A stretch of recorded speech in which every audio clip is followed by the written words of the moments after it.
Сәлем достар, менің каналыма қош келдіңіздер. Менің есімім Ләззат.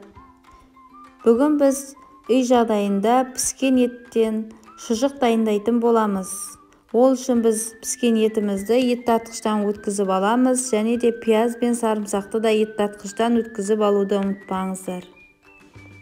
Одан соң ішегімізді жуып тазалап алдық, және де ішекке біздің етіміз жақсы өту үшін баклажканың жоғарғы бөлігін кесіп алдым.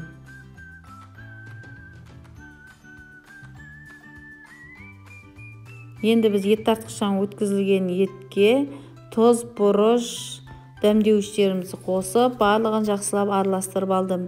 Егер де сіздердің піскен еттеріңіздің тұзы жақсы болатын болса, онда тұз қоспаңыздар, ащылау болып кетуі мүмкін.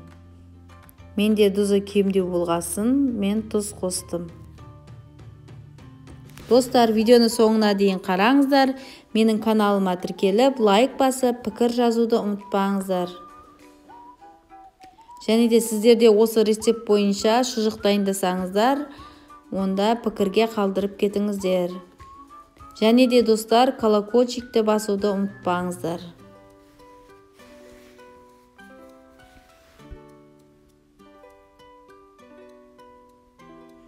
Мен осылай піскен еттен шұжықты алғаш рет дайындадым. Өте дәмді болып шықты. Сіздер де бұрын дайындап көрмесеңіздер, дайындап көріңіздер.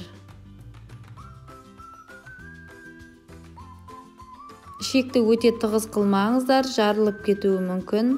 Сондықтан да бостау етіп дайындаңыздар. Ет піскен болғаны үшін пеште 30 минутқа ғана пісіріп аламыз.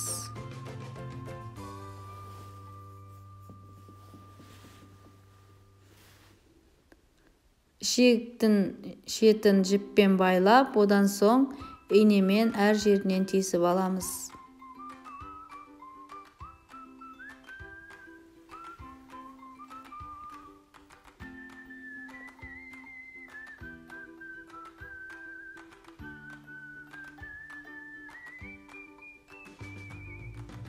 Мінекей 30 минуттан кейін біздің шұжығымыз дайын болды.